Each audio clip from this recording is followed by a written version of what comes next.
Hello, नमस्कार साथियों, मेरे प्रिय विद्यार्थियों। आज मैं लाया हूँ आपके लिए चोल प्रशासन भाग 1। तो बिना समय गंवाए शुरू करते हैं। चोल प्रशासन में आज हम पढ़ेंगे चोलों का केंद्रीय प्रशासन, और जिसमें उनकी कैसी राज व्यवस्था थी, सैन्य संगठन कैसा था, और उनके राजस्व व्यवस्था में यानी कर प्रणाली कैसी थी, और जो उन राजाओं के योगदान है और अन्य जो वंश है उनसे चोल वंश अलग कैसे है, इसके बारे में हम आज अध्ययन करेंगे। तो चोल शासन का स्वरूप राजतंत्रात्मक था। ये तो सबको पता है, जहाँ राजा होता है वो शासन राजतंत्रात्मक कहलाता है। और वंशानुगत भी था, यानी राजा का पुत्र राजा बनेगा तो वो वंशानुगत हो गया। ठीक है, ये तो कोई नई बात है नहीं। चलिए, फिर है सम्राट। तो राजा प्रशासन का प्रधान होता था। ठीक, राजा की सहायता हेतु अनेक अधिकारीगण होते थे। ठीक, ये नई बात है। राजा के मौखिक आदेश तिरुवायकेल्वी कहलाते थे। सवाल बन गया कि चोलकालीन राजा के मौखिक आदेश क्या कहलाते थे, या कॉम्पिटेंस अगर प्रतियोगिता परीक्षा में कोई सवाल बनेगा तो कैसे कि चोलकालीन तिरुवायकेल्वी से आप क्या समझते हैं। तो इसका क्या तात्पर्य है, राजा के मौखिक आदेश। ठीक है, दिमाग में रखना, तिरुवायकेल्वी यानी राजा के मौखिक आदेश। ठीक है, नया शब्द है लेकिन याद रखना पड़ेगा आपको, तिरुवायकेल्वी। ठीक है, चलिए आगे। राजाओं का राज्याभिषेक एक भव्य राजप्रासाद में होता था। ये भी नई बात नहीं है, सामान्य बात है। यहाँ एक नई बात है कि राजा चक्रवर्तीगल, त्रिलोक, सम्राट, राजकेसरी, नरकेसरी जैसी उपाधियां धारण करते थे। ठीक, चलिए आगे। फिर ये एक अलग बात है, इम्पोर्टेंट भी है, कि मंदिरों में सम्राट की प्रतिमा स्थापित की जाती थी।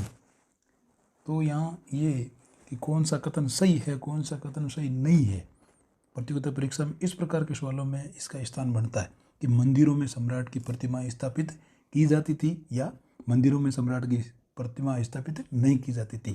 तो इसका उत्तर क्या है कि चोलकालीन या चोलों के समय राजाओं की प्रतिमा मंदिरों में स्थापित करने की परंपरा आरंभ हो चुकी थी। ठीक, चलिए फिर। राजा के निजी सहायक को उदम कुटुंब कहा जाता था। इम्पोर्टेंट, याद रखना, राजा के निजी सहायकों को क्या कहा जाता था, उदम कुटुंब, या चोलकालीन उदम कुटुंब क्या थे, राजा के निजी सहायक। ठीक है, समझ में आया। चलिए आगे। अब है राजा के बाद में राजा के अधिकारीगण, यानी राजा की सहायता के लिए अधिकारी थे बहुत सारे। तो उनको ध्यान से समझना, बहुत ही बारीकी से समझना। ये चोलों का जो इतिहास है बहुत ही महत्वपूर्ण है और ये आसानी से समझ में भी नहीं आएगा, लेकिन मैंने इसको बहुत ही अलग अलग टुकड़ों में विभाजित किया है और आपको क्रमबद्ध तरीके से समझाने का मैंने प्रयास जरूर किया है। चलिए, तो सरकारी अधिकारी दो श्रेणियों में विभाजित थे। ठीक है, चोलकालीन सरकारी अधिकारी कितने श्रेणियों में विभाजित थे, दो, सीधा, उच्च श्रेणी और निम्न श्रेणी। यानी पहली कौन सी श्रेणी, उच्च श्रेणी, दूसरी निम्न श्रेणी। अब उच्च श्रेणी मतलब उच्च स्तरीय अधिकारी और निम्न श्रेणी मतलब निम्न स्तरीय अधिकारी। तो उच्च श्रेणी या उच्च स्तरीय अधिकारी को क्या कहते थे, पेरुंदनम। क्या कहते थे, पेरुंदनम। ठीक है, तो चोलकालीन उच्च स्तरीय अधिकारी क्या कहलाते थे, पेरुंदनम। ठीक है, समझ में आ गया। चलिए, और निम्न श्रेणी या निम्न स्तरीय अधिकारी क्या कहलाते थे, सिरुदनम, सिरुदनम। ठीक है, तो पेरुंदनम और सिरुंदनम। पेरुंदनम उच्च स्तरीय और सिरुंदनम निम्न स्तरीय अधिकारी होते थे। चलिए, फिर प्रमुख अधिकारी और उनके क्या क्या नाम होते थे चोल काल के समय। तो ओले नायकम, ओले नायकम को क्या कहते थे? प्रधान सचिव, यानी चोलकालीन प्रधान सचिव को क्या कहा जाता था? ओले नायकम। समझ में आया? चलिए, फिर है तिरुंदनम, तिरुंदनम प्रधान कर्मचारी होता था। ठीक, फिर नड्डू वीरू के कक्के, नड्डू वीरू कक्के। समझ में आया? नाम याद रखना, थोड़े अटपटे नाम जरूर है, 2-4 बार आप लिखना, याद हो जाएंगे। नड्डू वीरू कक्के, यानी राजा और प्रजा के मध्य का जो अधिकारी होता था उसे नड्डू वीरू कक्के कहते थे। ठीक है, फिर है आणती, यानी राजा के आदेशों को प्रेषित करने वाला, क्या कहलाता था? आणती। ठीक, चलिए, फिर है सैन्य संगठन। साम्राज्य की सुरक्षा एवं विजयों की दृष्टि से विशाल सेना का गठन किया गया और चोल सेना को 3 भागों में विभाजित किया जाता था, या चोल सेना के 3 प्रमुख अंग थे। एक है पदाति यानी पैदल सेना, दूसरा है अश्वारोही, तीसरा है गजारोही। तो पहला पदाति यानी पैदल सेना, अश्वारोही यानी घुड़सवार सेना और गजारोही यानी हाथियों की सेना। ठीक है, ये 3 प्रकार की सेनाएं होती थी। फिर है कुंजीर मल्लर। तो कुंजीर मल्लर को गजारोही दल कहा जाता था, यानी कुंजीर मल्लर के जो होते थे वो गजारोही दल के सेना होती थी। और कुदिरे चेवगर यानी कुदिरे चेवगर यानी अश्वारोही दल। ठीक है, कुंजीर मल्लर तो गजारोही दल है, यानी हाथियों की सेना है। और अश्वारोही जो दल है वो क्या कहलाता था? कुदिरे चेवगर। और बिल्लीगढ़ या बिल्लीगल धनुर्धारी दल को कहा जाता था बिल्लीगल या बिल्लीगढ़। फिर है सेगुंदर। सेगुंदर मतलब भाला से प्रहार करने में निपुण सैनिकों को सेगुंदर कहा जाता था। फिर है वेलेक कोर या वेलई ककोर। तो राजा के अति विश्वसनीय जो अंगरक्षक होते थे उन्हें वेलैक कोर कहा जाता था। तो राजा के अति विश्वसनीय अंगरक्षक क्या कहलाते थे? वेलैक कोर। ठीक है, तो ये सारे जो चोल काल के प्रमुख अधिकारियों को चोल काल के समय क्या क्या नाम होते थे, कौन कौन से अधिकारी किस किस से संबंधित होते थे, तो वहाँ जो मिलान वाले सवाल आते हैं, कौन सा नहीं है कौन सा है, उसमें महत्वपूर्ण है। ठीक है, तो वापस सुनिए इनको। कुंजीर मल्लर यानी गजारोही दल, और कुदरई चेवगर यानी अश्वारोही दल, बिल्लीगढ़ या बिल्लीगल धनुर्धारी दल, शैगुंदर यानी भाला से प्रहार करने वाले निपुण सैनिक, और वेलई ककोर मतलब राजा के अति विश्वसनीय अंगरक्षक। ठीक, चलिए आगे। फिर है चोल सेना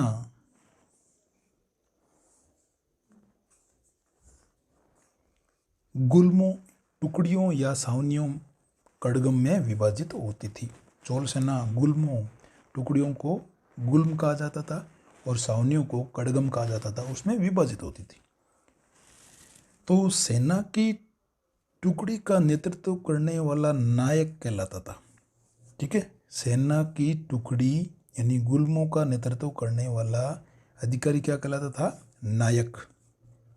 ठीक है, याद रखना, क्या कहलाता था? नायक।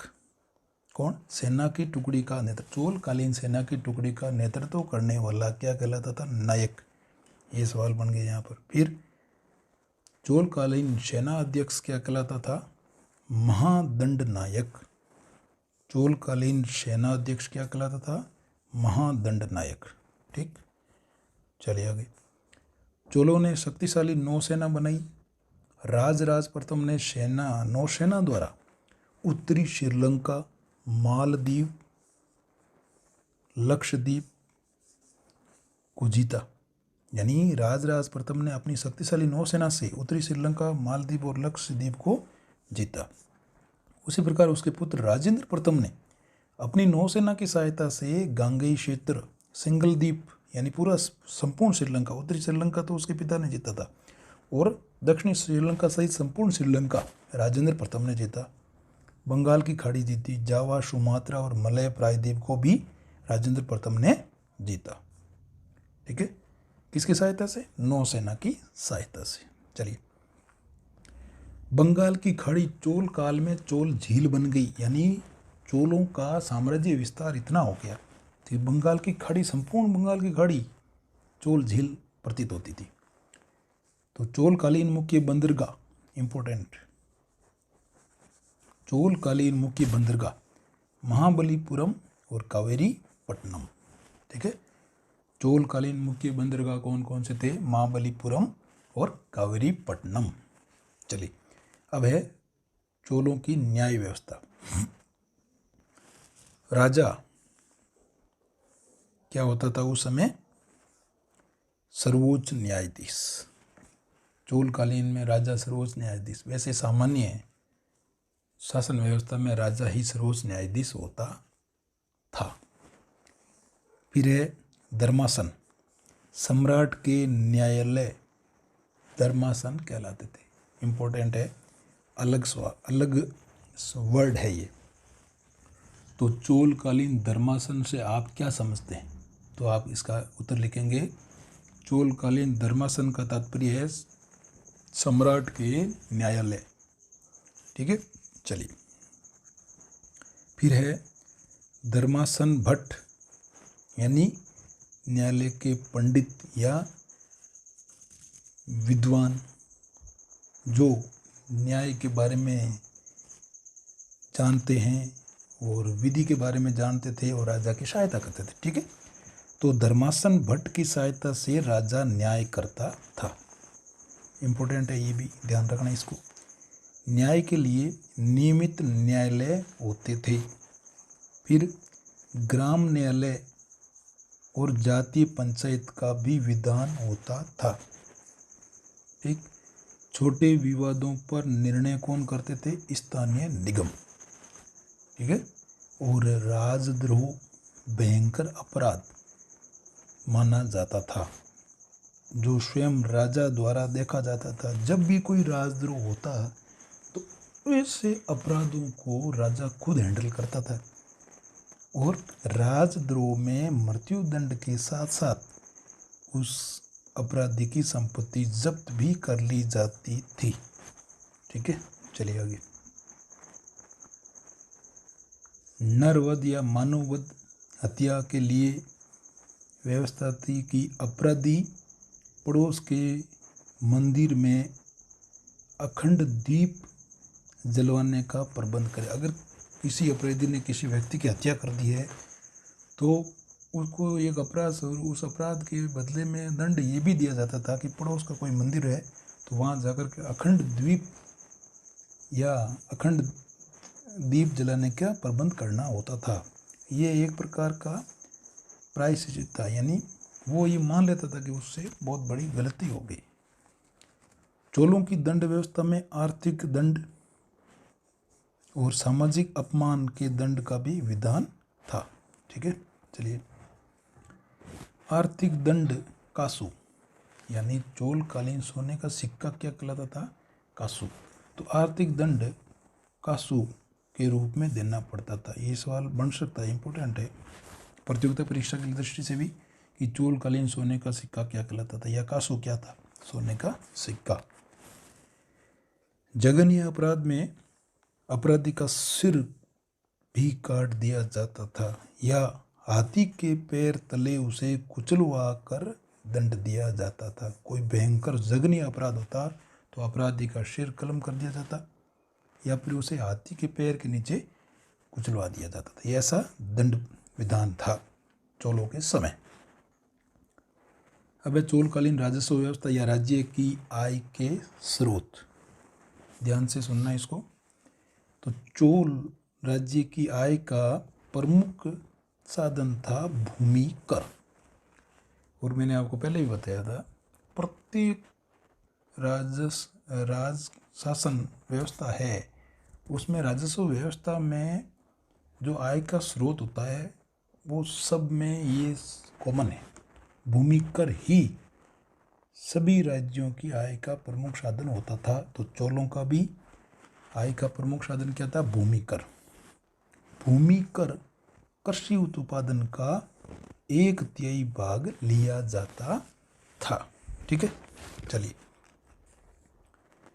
भू राजस्व या भूमि कर निर्धारित करने से पूर्व भूमि का सर्वेक्षण, वर्गीकरण एवं नाप जोख कराया जाता था। ठीक है, चलिए फिर आगे। अभिलेखों से ज्ञात होता है कि राज प्रथम और कुलोत्तुंग प्रथम के पैर की माप ही भूमि की लंबाई मापने की इकाई बनी। यानी चोल प्रशासन का या चोलकालीन राजा राजराज प्रथम और कुलोत्तुंग प्रथम के जो पैर का माप है वही भूमि के मापने की इकाई मानी जाती थी। भूमि कर भूमि की उर्वरा एवं वार्षिक फसल चक्र देखने के बाद निर्धारित किया जाता था। यानी भूमि कर लगाने से पहले भूमि की उपजाऊपन कैसा है वो और वार्षिक फसल चक्र देखने के बाद यानी कितनी फसल की पैदावार हुई उसको आधार बना करके भूमि कर निर्धारित किया जाता था। चोल काल में भूमि कर के अतिरिक्त राजस्व के अन्य कौन कौन से स्रोत थे वो देखते हैं। पहला है आयम, यानी राजस्व कर को चोल काल के समय आयम कहा जाता था। ये सभी वर्ड नए हैं, ध्यान रखना इसको। फिर है मनईरे यानी गृह कर। ठीक है, कड़ईरे यानी व्यापारिक प्रतिष्ठानों पर लगने वाला एक प्रकार का कर कड़ईरे कहलाता था। वापस सुनिए इसको। आयम यानी राजस्व कर, मनईरे यानी गृह कर, कड़ईरे यानी व्यापारिक प्रतिष्ठानों यानी व्यापारिक जो व्यापारियों द्वारा जो भी दुकानें होती थी या जो भी व्यापार करते थे उनके ऊपर जो भी टैक्स लगता था उसको कड़ईरे कहते थे। और मग्नमयी व्यवसायिक कर को मग्नमयी कहते थे। और आजीविकाशु मतलब होता आजीविका पर लगने वाला कर आजीविकाशु कहलाता था। चलिए, राजस्व विभाग के प्रमुख अधिकारी या उच्च अधिकारी वरितपोतगक कहलाता था। इंपॉर्टेंट मोस्ट, यानी चोलकालीन राजस्व विभाग के प्रमुख अधिकारी या उच्च अधिकारी क्या कहलाते थे? वरितपोतगक। ठीक है, चलिए। फिर है पाडी कावल यानी गांव सुरक्षा के लिए लगने वाले कर को पाडी कावल कहा जाता था। फिर है सातवां उपायम। उपायम का मतलब होता है नमक पर लगने वाला कर उपायम कहलाता था। आठवां कर है ओलुकु नीर। ये इसी शब्द में ही इसी की व्याख्या दी गई है। यानी उलुकु नीर का मतलब है, नीर मतलब पानी, तो पशु व पानी के साधनों यानी तालाब आदि पर जो टैक्स लगता था उसे ओलुकु नीर कहा जाता था। फिर है किड़ाकाशु यानी नर पशुधन पर लगने वाला कर किड़ाकाशु कहलाता था। ठीक है, इसके अलावा व्यापार वाणिज्य, आयात निर्यात, सिंचाई कर आदि आय के अन्य साधन होते थे। तो आज के इस वीडियो में इतना ही। चलिए हम इसी से संबंधित वापस सवालों पर आते हैं।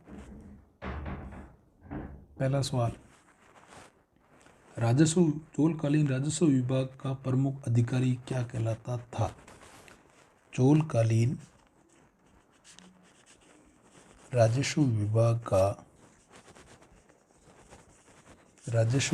का प्रमुख अधिकारी क्या कहलाता था? सवाल नंबर 2, चोलकालीन सोने का सिक्का क्या कहलाता था? चोलकालीन सोने का सिक्का क्या कहलाता था? सवाल नंबर 3,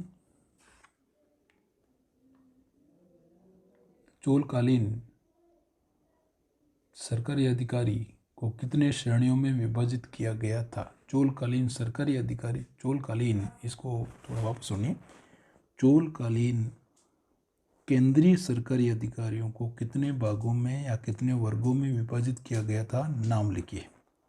ठीक। नेक्स्ट, चोलकालीन राजा के व्यक्तिगत अंगरक्षक या सहायक, चोलकालीन राजा के व्यक्तिगत अंगरक्षक को क्या कहा जाता था? चोलकालीन राजा के व्यक्तिगत अंगरक्षकों को क्या कहा जाता था? नेक्स्ट, चोलकालीन राजा के मौखिक आदेश क्या कहलाते थे? पांचवा सवाल, चोलकालीन राजा के मौखिक आदेश क्या कहलाते थे? नेक्स्ट, चोलकालीन प्रधान सचिव क्या कहलाता था? चोलकालीन प्रधान सचिव क्या कहलाता था? धन्यवाद दोस्तों। आगे के वीडियो के लिए चोल प्रशासन भाग 2 बहुत ही रोचक होगा, क्योंकि उसी में हम पढ़ेंगे उनकी सैन्य व्यवस्था और स्थानीय स्वशासन, जो कि चोल काल की सबसे अलग व्यवस्था थी। स्थानीय स्वशासन को मैंने थोड़ा अलग ढंग से, बहुत ही इजी तरीके से, आसान तरीके से समझाने का प्रयास किया गया है। आप उस वीडियो को देखोगे तो आपको खुद को भी लगेगा और वापस किसी भी अन्य बुक को पढ़ने की ज़रूरत नहीं रहेगी। तो आज के लिए इतना ही। धन्यवाद। जय हिंद, जय भारत।